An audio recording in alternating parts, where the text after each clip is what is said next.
एक ऐसा नाम जिसे सुनते ही ब्रिटिश एम्पायर भी कांप जाते थे।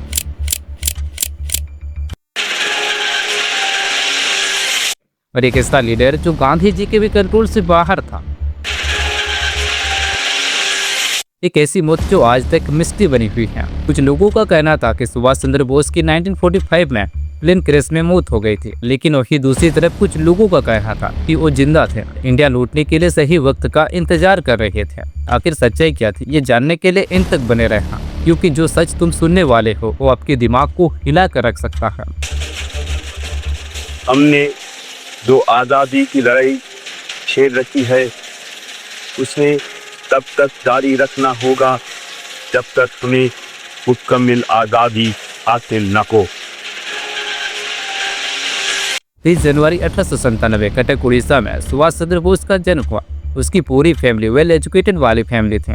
उसके पिताजी एक लॉयर थे जो एक स्ट्रिक्ट डिसिप्लिन वाले थे, और उसकी माँ स्पिरिचुअल थी जो अपने बच्चों को रामायण महाभारत की कथा सुनाया करती थी। और बोस बाबू बहुत इंट्रोवर्ट थे और लोगों से ज्यादा बातचीत नहीं करते थे, लेकिन उसकी फोकस एक्सट्रीम लेवल पे थे। स्कूल में टीचर भी बोलते थे कि ये लड़का में कुछ अलग है, इसमें कुछ एक्स्ट्रा ऑर्डिनरी चीज है। लेकिन सुभाष के पिताजी चाहते थे कि सुभाष एक अच्छी सी गवर्नमेंट पोस्ट में काम कर रहे, इसीलिए उसके पिताजी सुभाष को सिविल सर्विस की प्रिपरेशन के लिए इंग्लैंड भेज देता है। और सुभाष पहले ही अटेम्प्ट में सिविल सर्विस एग्जाम क्लियर कर देता है और वो भी टॉप रैंक पे आता है।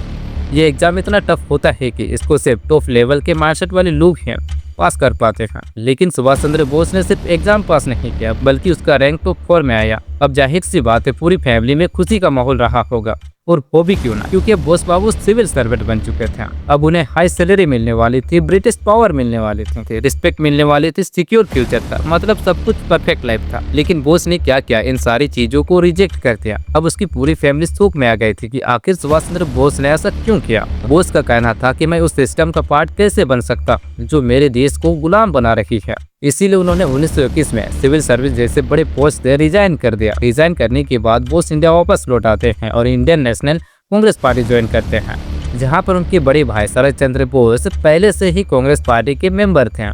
उनकी मदद से बोस भी कांग्रेस पार्टी को ज्वाइन कर लेता है, जहां उनकी मुलाकात महात्मा गांधी से होती है। गांधी जी का विजन और सुभाष चंद्र बोस का विजन एक दूसरे से बिल्कुल अपोजिट था। गांधी जी का विजन था नॉन वायलेंस पेशेंस, लेकिन सुभाष चंद्र बोस का विजन था एक्शन, एग्रेशन और इमीडिएट फ्रीडम। हाँ, लेकिन दोनों की गोल एक ही था, इंडिया की आज़ादी।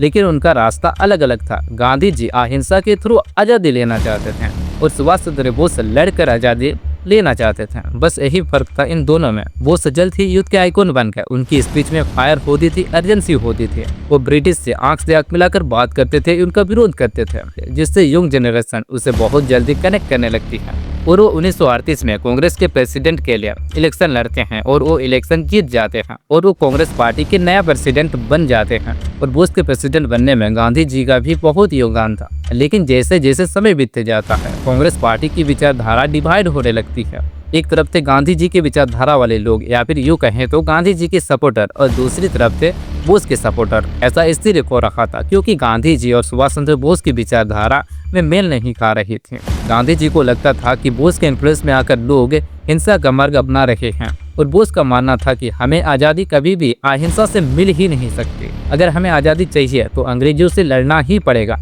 बिना लड़े हमें आज़ादी कभी मिल ही नहीं पाएगी। We survive or not, whether we individually live to see India free or not, we are confident that India shall be free. We are confident that an American imperialism will be wiped out of India.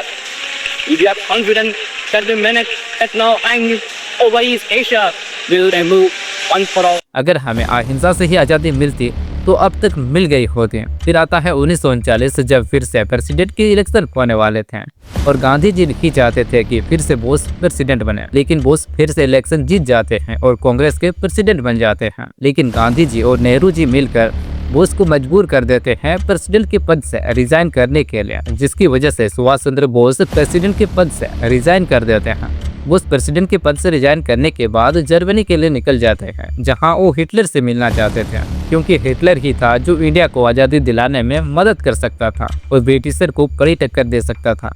यही सोचकर Bose Germany Hitler से मिलने चले जाते हैं, जहां वो Hitler से मिलकर सपोर्ट के लिए मदद मांगते हैं। उन्हें जर्मनी से सपोर्ट तो मिलता है, लेकिन लिमिटेड मिलता है। बोस को समझ आ गया था कि ये रूट थोड़ा स्लो है जर्मनी ने वर्ल्ड वॉर 2 के दौरान जो ब्रिटिश इंडियन सोल्जर को कैप्चर किया था वो सुभाष चंद्र बोस को सौंप देता है और यहीं से आजाद हिंद फौज की शुरुआत होती है। इसका सिर्फ एक ही मकसद था, इंडिया को आजादी दिलाना। बोस जर्मनी में 2 साल रहने के बाद 1943 में जर्मनी से जापान के लिए निकल जाते हैं और जापान पहुंचने के बाद वहां वो टेक ओवर करते हैं इंडियन नेशनल आर्मी को। उसमें ऐसे सोल्जर्स थे जो वॉर में जापान ने ब्रिटिश इंडियन नेशनल आर्मी को कैप्चर किया था। बोस ने उन्हें एक विजन दिया, दिल्ली चलो। 1944 में INA और जापानीज फोर्स दिल्ली चलो का नारा देते हुए इंडिया की तरफ बढ़ते हैं और इंडिया के नॉर्थ ईस्ट बॉर्डर पर अटैक कर देते हैं।